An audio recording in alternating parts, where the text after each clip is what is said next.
Good afternoon, troops. Sorry about that. The internet has been mucking me about again, so I'm going to do the video again. So Monday's albums, then I've selected 5 albums for you, each from a different genre of music, and I'm just going to kick it straight off. The first selection I've got, so number one is the fabulous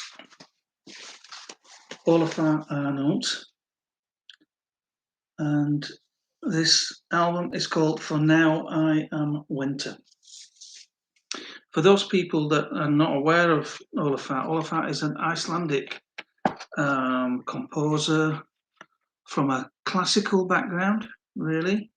However, what he does, he brings in elements of electronics along with vocals, and sometimes it's a string quartet or a full orchestra, and it's a full orchestra in the case of this fantastic album.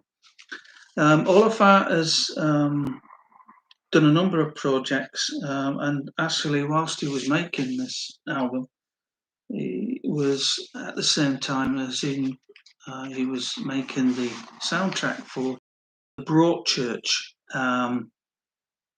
TV program that was very, very popular. So at the same time as he was doing that, commissioned to do that, he was making this album. This album is unusual in that he does bring singers in from time to time, but this was the first time that he had brought in a singer to do 4 tracks on this particular album. And they're all done by the same chap, and this chap is called Arnaud Dan, and great singer. But also what he does, he brings in Nico Muhly, who's a great orchestrator, to orchestrate some of the music for the album. Nico Muhly had previously worked with Jónsi from Sigur Rós. But yes, this has got the full Icelandic Symphony Orchestra on there. So we're talking the kitchen sink here. Beautiful, beautiful album. It has to be listened to as a whole piece, because each track, as certainly on the album anyway, flow into one another beautifully. So there's no gaps between the tracks. I do like that. And as I said earlier, 4 tracks from the vocalist, which is unusual for him. He normally has maybe 1 or 2 on his albums, but this has got 4 on there, which is it's a beautiful, beautiful album.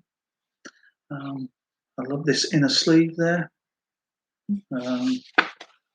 like a poster type thing, and it says, "We too shall nest."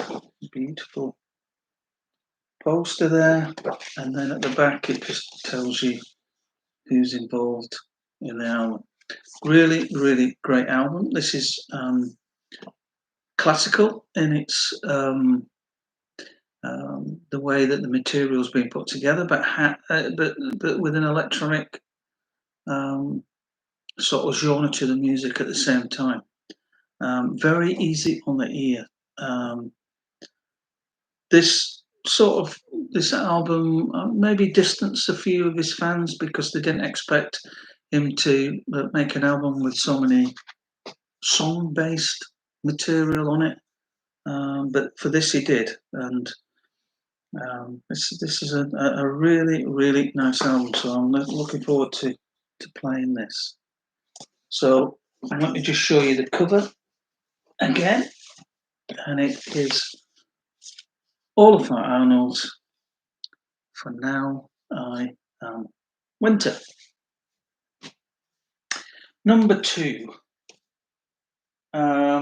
is a second solo album by the fantastic David Sylvian, and this is his 3rd solo album, Secrets of the Beehive. This is the one that many people that do like Sylvian tend to pick as their favourite. This is a very stripped back acoustic orchestral album.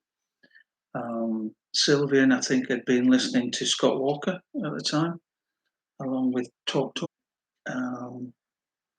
So this is very stripped back, but the main chap to mention that brings out the quality of the material is definitely Ryuichi Sakamoto. His brass arrangements and his orchestral arrangements, along with Brian Gascoigne, are truly spectacular. The album begins with this beautiful piece called September. It's barely 2 minutes long, but it doesn't need to be any longer because it's so beautiful. It's just basically Sylvian, piano, vocal, and then this beautiful string arrangement by Ryuichi. Fantastic way to start the album off. So that sort of gives you an introduction of what you're going to get. Then it runs into The Boy with the Gun. Again, this track is very avant-garde jazz in the way that it's being put together. Great string arrangements by Ryuichi. You've got some great playing by Danny Thompson on here on double bass. The lyrics are very dark and mysterious from Sylvian. Great avant-garde electric guitar from David Torn. Great guitar player. Very fine tune. The third tune on the first side for me, that's what really does it on the first side for me, is Maria. And this piece is harking back to what Sylvian was doing on his previous album, Gone to Earth. He was finding sounds and voices from various sources, and this is a sound technique that he was using, found sound technique. The piece Maria opens up with this beautiful vocal refrain from an uncredited, beautiful sounding singer. I think she was either from Iraq or Iran, somewhere like that. And then it runs into this beautiful string arrangements by Ryuichi, and great words by. It's a very dark song, and then in the middle you have this haunting, scary laugh. Where he found that, I don't know. It really just sends shivers down your spine. And then again, Torn with his treated looping guitar technique, which is very similar to where Fripp was at the time with his Frippatomics, but Torn has got his own sort of way of looping his guitar. Great song. And then you've got the single Orpheus. Really didn't get into the charts at all. It should have done. Brilliant orchestral arrangements by Brian Gascoigne on here. Some great guitar playing by Phil Palmer, slide guitar. Mark Isham's on this one on flugelhorn. Danny's on there again. Steve Jansen, David's brother, is on drums. Great song, obviously influenced by Jean Cocteau. Great song. And then the first side finishes with The Devil's Own, which is a woodwind piece with just Ryuichi and David on there. And it's very avant-garde in the way that that's made up. Very jazzy. Turn the record over. And then you've got this very stripped back orchestral piece called When Poets Dreamed of Angels. Again, we've got Mark Isham on trumpet on this occasion. Phil Palmer is on acoustic guitars, but you've got this brilliant string arrangement from Ryuichi again on here. Second piece on the side is Mother and Child. Again, this is very stripped back in the way it's been put together. It's just effectively stand-up bass, piano, and acoustic guitar from David Torn on this one.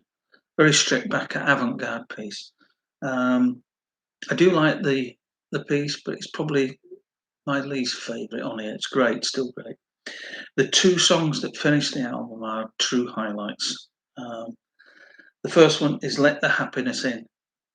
The brass and the string arrangements by Brian Gascoigne and Raichi are just absolutely fantastic.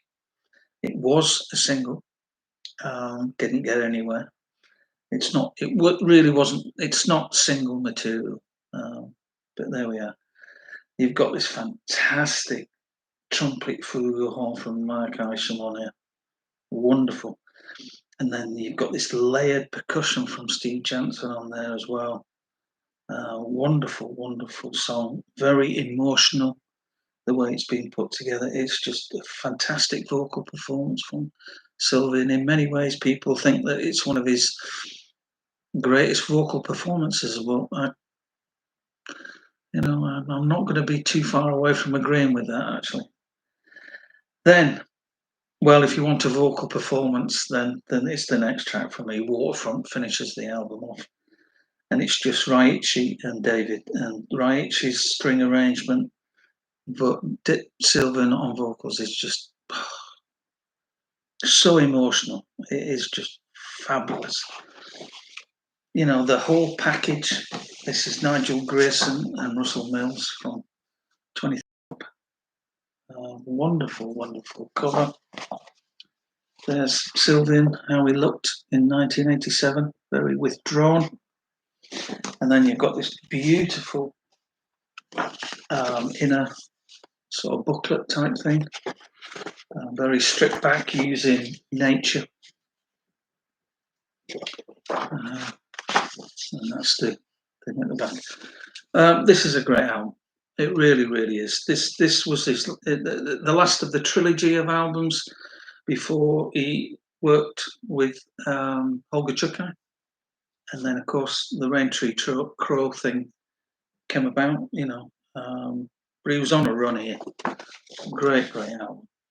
Fantastic stuff. So I'm looking forward to listening to that again. I've not listened to that for a number of years. Selection number 3 then. Again, it's one of these albums by this wonderful artist that a lot of people don't even realise it exists. I'm talking about the second solo album from Joan, the wonderful Joan Armatrading. Turn that up so you can see it.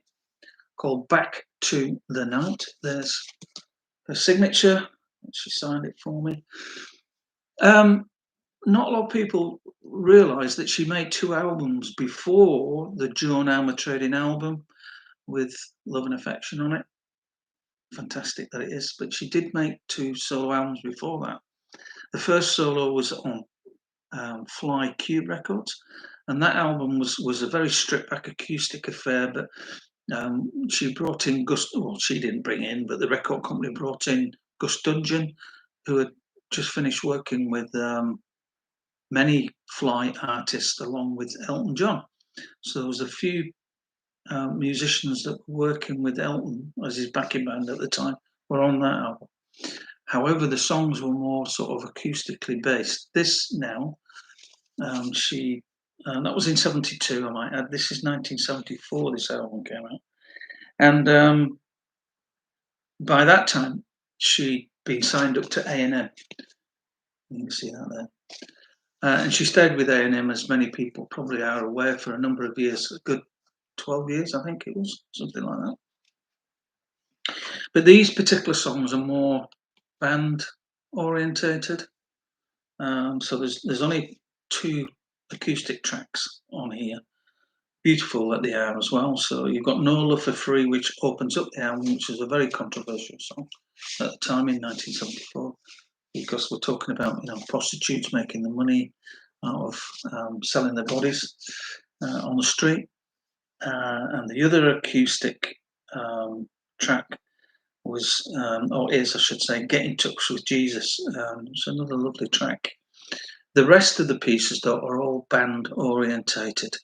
And one of the tracks called Stepping Out, which is probably her most popular tune from this album, was with Andy Summers on guitar, actually, before he obviously went on to join Sting and join the Police. I think at this time in '74, Andy was working at the same time with,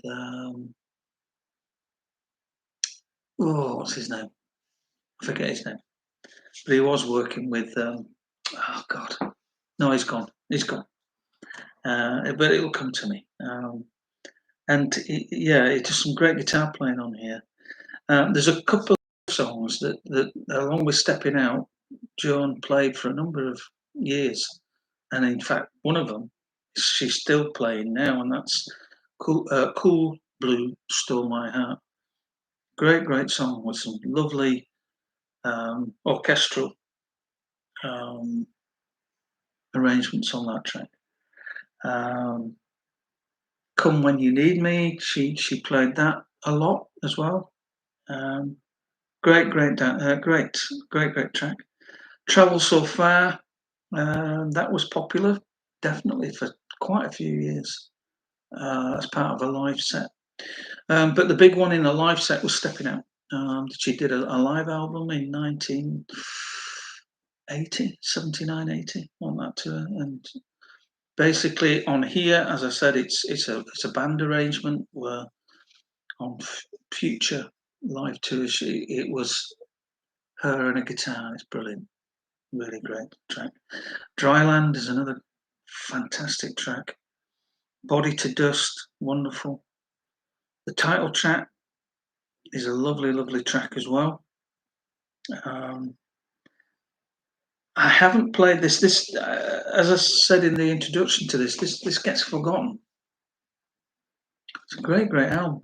It's the one before a big one, you know. In many ways, this is just as good as that. It's just that A&M really didn't know what to make of Joan Armatrading at the time. They signed her on the back of the first album with Cube because she, although that wasn't successful neither, there were some great songs that musicians picked up on, not least Elton John. I think Elton John was the one to really pick up on her. And of course, in 1972, when the first album came out, Elton was on the top of his game, wasn't he? So he must have recommended her, maybe to A&M. I don't know. I don't know what his relationship was with A&M, but there we are. Didn't get into the charts at all, but was championed by Whispering Bob Harris. He loved it. This is a great album. If you don't know this is well worth trying to get hold of. So Back to the Night then, Joan Armatrading. The fourth one, Chalk and Cheese. This is a debut album, and in many ways I think it's probably one of his best, actually. And this is Thomas Dolby, his first album, The Golden Age of Wireless. Now this came out slap bang in the middle of, the new wave of electronic music. Well, in many ways, I think Dolby came out at the wrong time. Maybe it was a bit much to take in for that particular genre of music, because I think it was a bit away ahead of its time here. It was 81, 82, so some of the material was recorded in 81, some in 82. Some great tracks on here. Wind Power, I was trying to remember if that was a single. I'm not sure. I think it was, actually. Great song. Weightless, another wonderful song. All 10 tracks sort of flow into one another. Andy Partridge is on here, and he's on. Let me just check for you which track is Andy Partridge on. I think he's on Wreck of the Fairchild, actually.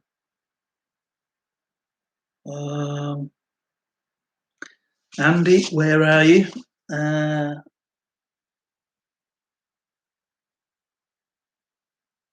He's on Oh dear, I'm struggling here, aren't I? He's on in North. There we are. Um, but there's not that many musicians on here. Thomas Dolby is a bit of a one-man band, and it's some great shots in the over there. Sort of at the time was a bit of a came across as a bit of a mad professor type um, character, but he was a bit of a one-man band, and he made this album and another couple after that. They took a long, long break, and he came back as just a sort of stripped back version of a lot of his songs, and he played a lot of these pieces. And I think that tells you the strength of the material, that it can strip it right down. There's a lot of melody on these tracks, although it's electronically sort of put together. There's a lot of melody and shape and form to the tunes, Great tracks on it. Commercial Breakup is another good song. Europa and the Pirate Twins, another great, great song. Looking forward to playing this again. I haven't played this for a number of years. Wreck of the Fairchild, that's another good one. Yeah, some Airwaves is another one. Very, very good stuff. So I am particularly looking forward to playing that again. So let me just show you the sleeve one more time. This is Golden Age of Wireless from Thomas Dolby. My last selection for today then is one of my favourite albums, actually. It's a great, great album, this one. This is Steve Hackett's second solo album, but his first one after he left Genesis. And as you can see, that's Steve's autograph there, and that's John Hackett there. This is Please Don't Touch. So as I said, it's his first album he made after he left Genesis, and in many ways, when I hear this album, in many ways, I'm glad he left Genesis, because this was far more interesting, personally, from a personal point of view, than anything that Genesis were doing at that time. This is a fab album. This is one of the few albums that Steve, certainly in the early days anyway, brought other musicians into the pot to enhance the material. He's done, obviously, his later projects, the Regenesis projects later with other musicians, but this was maybe certainly in his first wave of albums, first time he'd done that. Who we got on here then? Well, we got the fabulous Richie Havens on here, a wonderful, wonderful musician. And then you've got two members of Kansas. I think they were a Canadian band. I don't know anything about them. And it's Steve Walsh and Phil Earhart. His brother's John on here, obviously. Chester Thompson's on here. Now, Chester, I think, had just finished his run with Weather Report and joined Steve on this album before, obviously, he went on to join Genesis full time. Tom Fowler's on here, Graham Smith, John Aycock. But the standout, along with Richie, is definitely Randy Crawford on the wonderful Hope in Love Will Last. That's just a wonderful, wonderful song. Let me just show you the sort of cover thing. Some great Polaroids on here of all the participants in the album. Great. And then you turn it over, and then you've got this sort of Victorian typeset of the text with all the lyrics and things, Great, great stuff. This album just flows. It's a great, great album. Starts off with Narnia, which is based on The Lion, the Witch and the Wardrobe from C.S. Lewis's book. Great, great track. Very in your face.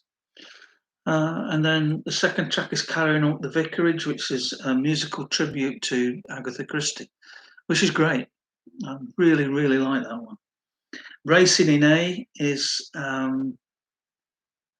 an upbeat sort of track, and then you've got the beautiful acoustic piece, Kim, which is dedicated to his second wife. She did the cover, and she did quite a few of his covers when they were together. And then the first side finishes off with the tremendous How Can I, which is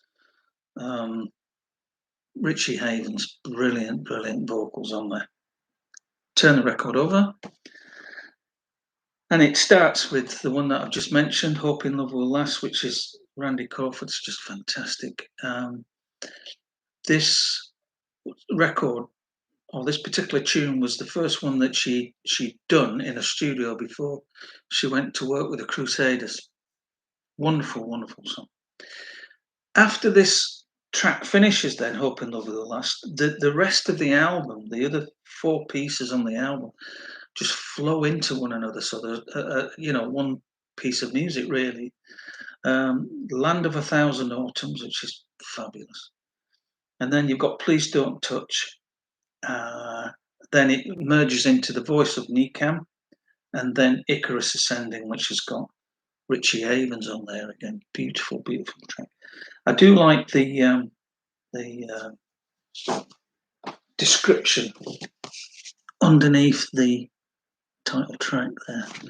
I'll read it for you. It says, for maximum effect, this track should be listened to as loudly as possible, with as much treble and bass as your system can muster. Not to be played to people with heart conditions or those in severely hallucinogenic states of mind. Love that. Ironically, that track, or the title track to this album, was offered to Genesis whilst he was still there, and they turned it down. So in some ways, I'm glad that he left to make this tremendous album. I love this album. It's certainly my favourite Steve Hackett album, which maybe to people is an unusual choice. I know a lot of people tend to go for Spectral Mornings, and I cannot blame people for doing that, because that's a great album as well. But I do love this album. It's great. It's got everything on it. Prog rock, soul, acoustic, folk, rocky, bit of jazz influenced, a bit of experimental electronic influences on there.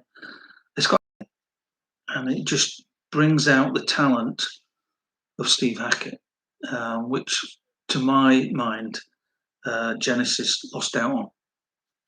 I really do think that. This is a fabulous shot of him there. I'm not sure where that is. Is that Brighton, is it? Not sure. Great album. So that's my last selection then for today. I'll do another one tomorrow, so it's 5 every day to keep you maybe all occupied, and I'll do them in the afternoon because the light in the evening is not good. So there we are. Stay safe, everybody. Have a great day, and hopefully some of you might be able to tune in tomorrow. So I'll see you then. Bye-bye.